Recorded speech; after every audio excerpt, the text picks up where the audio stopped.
How many people here work somewhere but really want to have their own business or hustle? Raise your hands. A lot. For me, the internet is for you. For me, if I sat down with these two dudes, the black shirt and the white shirt right in this third row, and they both raised their hands, for me, it's not about, if I was sitting down with you for 3 hours, it's not about coming up with a business that's gonna do 10 million bucks. It's about understanding how much money you make now working a job, what you spend your money on to live, and trying to figure out how quickly you can get into a place where you don't have to work in a job. One more time, how many hands work somewhere but want to do their own thing? Raise your hands. More than half this audience. Meanwhile, let me tell you why most of the hands that just went up will never get there. They buy dumb shit. Do you know how many people here literally drive cars to impress people that they fucking hate?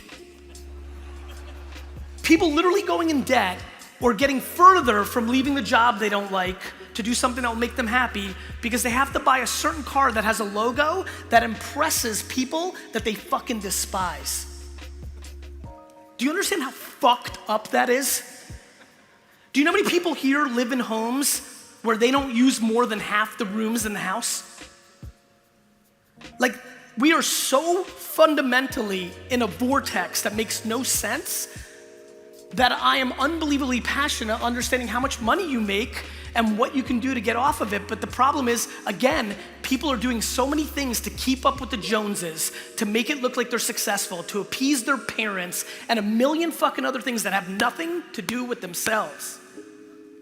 And we need to change that fucking game. Thank you. And the internet is the most likely thing. The internet is a place where you can make $54,000 a year just talking about peanut butter. This is important, guys. This is super duper important what I'm talking about. The internet, unlike the real world, is a place where the long tail gets rewarded. The long tail. The reason I'm on this ridiculous to many people garage sale hustle thing is because the quickest way, by the way, because I knew I was gonna be here, do you know how crazy it is, especially in a market like this where eBay, because Amazon wasn't here, is even more mature and ahead? Do you understand how crazy it is that if you went to the clearance aisles of your 5 biggest retailers in Australia, bought things on clearance, went home, relisted it, and posted on eBay, that the far majority of this audience could make between $50,000 to $100,000 a year just on doing that for 9 to 10 hours a day. Meanwhile, everybody's sitting here with the next big app that's gonna be the next fucking Uber for lawnmowers. The thing that has made me successful far more than my passion or my energy is my disproportionate practicality. Most people want to look the part of an entrepreneur that came up with the next Supreme or Adidas brand or the next Uber or Facebook, yet are $40,000 in debt, working a job that they hate, and literally, if they went to the 5 discount stores that dominate this market, buy things on clearance, go home, take a picture with their fucking phone, and upload to eBay, and then when people buy it, go to the post office and ship it, they would be able to get out of debt and get into a financial place. But people don't want to do that because they don't want to be judged for that being their hustle. Most people in this room and this world would rather lose looking like they're doing something successful than win and be judged for doing something that seems dorky. It's fucking facts. And that leads me to the thing that I matter the most, which is why you are living your life based on other people's opinions. If I could punch every person's mom in the face in this audience, I would. It's scary to me how much pressure parents put on their kids and use them as products to look good to the other parents that they're spending their time on when it is not in the best interest of their kids' happiness. It's just a real broken system. It's really unfortunate. And I am the byproduct of parents that went the other way, which really allowed me to lean into the things I was passionate about, even though in the 90s in America, immigrant kids were supposed to get straight A's. If you follow me on Instagram, you saw my report card. That thing is fucking ugly. That is the reason I get to stand here today, because I had nothing, so I had adversity, because the quickest way not to win in life is have too much when you start. And two, I was able to breathe. I am here, and I promise, if you really study me, all I'm doing, and it took me a little while to realize it, is all I'm doing is I'm trying to do to the world what my parents did to me. I feel such a level of guilt and gratitude, a mix of the two, of how I had it, that all I'm trying to do with my popularity or my attention is create the shield for you to point to. Do you know how happy it makes me how many people use my content to show to the person they're fighting with internally or subconsciously to give them the air cover to do the thing they want to do? That makes me feel incredible. It's the great gift of my life that a lot of people use my content to give them permission to do the fucking thing that they want to do. And that is what drives me to fly across the whole world and keep doing it. That is unbelievably fulfilling. I'm gonna get mine. I have news for everybody. I got mine long before I got on stage and started doing stuff. I don't need to monetize my audience. There's no fucking product that I'm gonna try to make you buy for the next fucking 14 minutes. What I'm doing, what I'm doing is trying to be happy when I fly home in a couple of days and read the emails from people. And by the way, I get them every day. Every day I get emails that start with, I was $47,000 in debt a year ago, and now I've got a business doing 300,000. I don't know why it took me 4.5 years to finally do what you've been saying. And that's the thing, just so you understand what, why. I love when people are like, Garyvee, like the comments are just so fun. Garyvee, like, you suck, bro, you repeat the same shit. I'm like, cause it's right, dick face. The reason I keep repeating it, the reason I believe in it, is because I know for so many of you, even though you've seen it 87 times, this moment in real life, at this time, might be the time it happens. That's how it actually works. This is a game of perspective. Either you understand what's happening or not. Do you know how many people have defaulted into thinking this is a terrible time? My friends, this is the greatest time to be a human being in the history of Earth. I mean, I don't know what else to tell you. This is like math. This is not my opinion. This is what's going on with genocide and health, life expectancy. Like, this is the best. Like, for all the fucking shit we have with racism and sexism and a lot of terror, we got plenty of shit. Meanwhile, they had the Black Plague. Meanwhile, they had World War fucking II. Meanwhile, they had real shit. And we sit around and complain about the dumbest shit in the world. People complain about like getting the wrong milk in their coffee from a barista. Or that your Wi-Fi is a little slower than normal, asshole. Like you're upset. You can feel the speed is a little lower. Or you got a few less likes than you're usually getting on a post. Like the stuff that we actually spend time on is fascinating to me. It is a complete and utter lack of perspective. And so I spend all my time trying to contextualize what's actually happening. And what's actually happening is the internet is finally mature enough that is at such a scale that literally every person in this room can win, and not at the expense of anybody else in this room, because the long tail is that huge if they're willing to lean into things that most people aren't willing to lean into.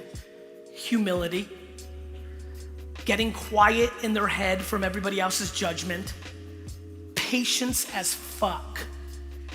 Patience as fuck. Nobody has ever built anything meaningful overnight. People have inherited money. You can win the lotto. It happens, but not for the 99.9%. And all of this is available to every person here if they're willing to figure out how they communicate to the world. And now the most important part. I laugh at you. You know why? Because a lot of you commented about this conference today during the day. Some of you complained that people came up here and sold, right? I am a weird fucking dude.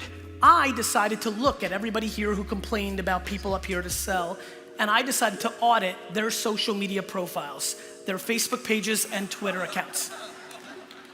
Let me tell you about all the people that complained that people came up here and sold. every fucking post out of their mouth on their Facebook is selling shit.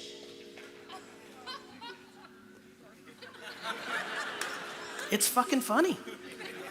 It's fucking hypocrisy at scale. People shitting on other people selling, yet every post out of their mouth is buy this. My favorite, one person here complaining has every post is come for my free assessment, which is their sales pitch. And so I highly recommend everybody here starts really becoming religious about empathy. You wanna really win in life? Figure out what empathy is and practice it. And I have no idea how to teach it, but fucking get it into your skull. The reason I sell so well is cause the only thing I think about is the audience. Not what's in it for me, what's in it for them. That will always work. The reason I have a good organization and culture is because I work for 900 people, not they work for me. The biggest mistake that many of you will make within an organization is when you go from doing to being a manager, you think you've made it and now people work for you. That's the beginning of you working for them. And so we are really in desperate need of perspective. And so what you may wanna do is not actually strategize your Instagram post based on how many followers or likes you're gonna get, but maybe actually weirdly, maybe just one time, it would be a good idea to think what the few people that decided to follow you actually get out of you putting that picture up. Maybe that will work. You wanna build a fucking audience? It's not gonna be bullshit engagement groups or fake followers or all the other horseshit hacks that everybody wants to fucking figure out to have the perception of having 4,000 or 10,000 or 100,000 fans. It's actually putting in the work to create a meaningful community based on you actually bringing them value. How about that for a fucking strategy?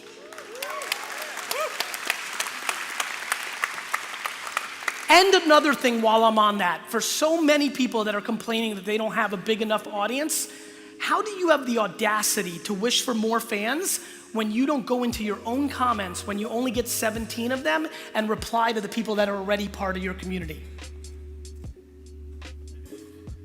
From 2007 to 2011, when nobody knew who the fuck I was, and Twitter was the platform of the day, I spent every day replying to every single tweet that made a mention of me, and used to go to sleep at 3 and 4 o'clock in the morning until I completely got to everybody, and that's how I built my foundation.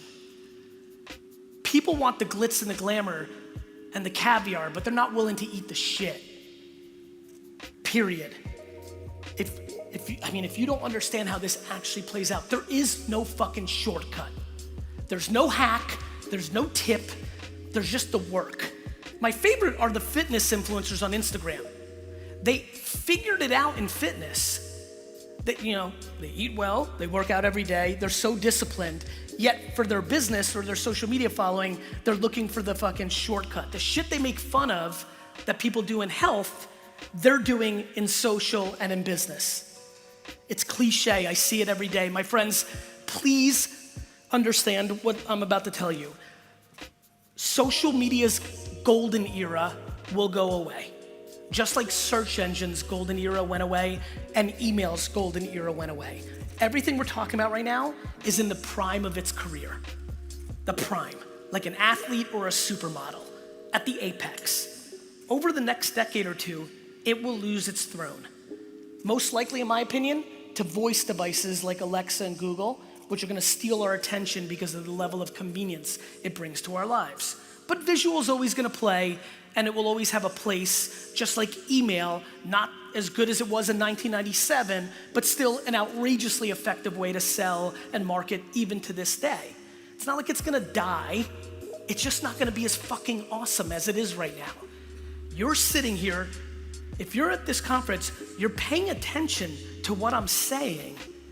Now my question is, are you really gonna allow me to make fun of you in 7 years for not doing anything about it?